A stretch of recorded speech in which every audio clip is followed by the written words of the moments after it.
A long, long time ago, back before there was a world, before there was anything, there was Orisamala.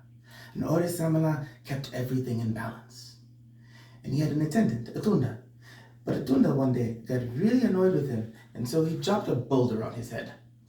And what this didn't kill him, it actually blew him into 100 pieces. And then all of those pieces reformed to become the Orisha. The head of the Orisha was Olarun, and Olarun had many children, but one was confused about his purpose. He didn't know why he was there. So what he ended up doing is he went to his father, he brought his concerns, and his father said, go to your brother and he will tell you what to do. So he goes to his brother Arunmila, and Arunmila tells him, okay, you will need 5 things. The first, this is going to be the hardest one for you to get, is a golden chain. Next, you will need a handful of palm seeds. You will need a white hen, a snail shell filled with sand, and you should probably bring a black cat. Because, well, there's nobody down there. Cats are sometimes good company, but only sometimes. And so he gathers all of the gold from all of the Orisha, and he goes to his brother Ogun, and Ogun tells him, I'm sorry, brother, there's not enough gold here. And he begs and he pleads, but brother, I need it so that I can get to Earth, which at the time is a giant ball of water. But he needed to go get to Earth, and so his brother says, okay. Ogun says, okay, I will make you your chain and I'll put a hook at the end so that you have something to hold on to, because you're going to get stuck between heaven and earth and it is not going to be fun for you. And so off he goes, and he's climbing down, and he climbs down for 7 whole days until the next thing he knows, he's reached the end of his rope. There's no more chain, and he's still halfway to the ground. And so he pours out the sand, and it makes this huge landmass that I think you people call Pangaea. Yeah, Pangaea. And then he lets the chicken down.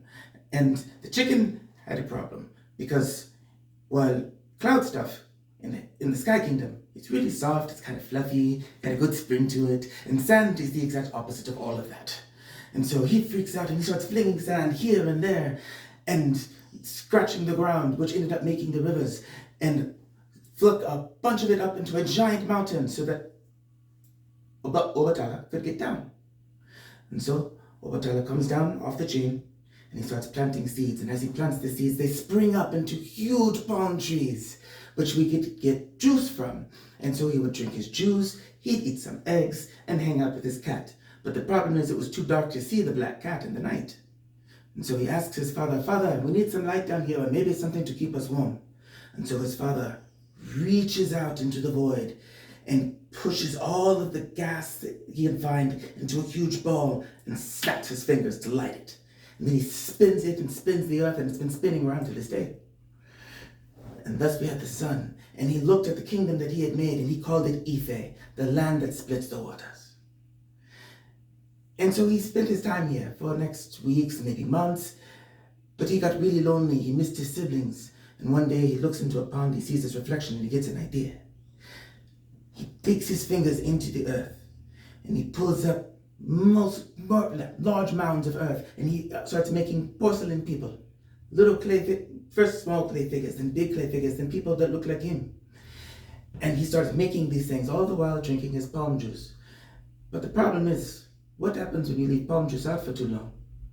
That's right, it ferments and becomes palm wine. And so he's drinking his palm wine and he's making things and he's getting really excited and making mistakes after a while. Some people have 2 arms, some people have 6 arms, some things have 6 arms, some people have no ears. And it goes on like this for months and months and years.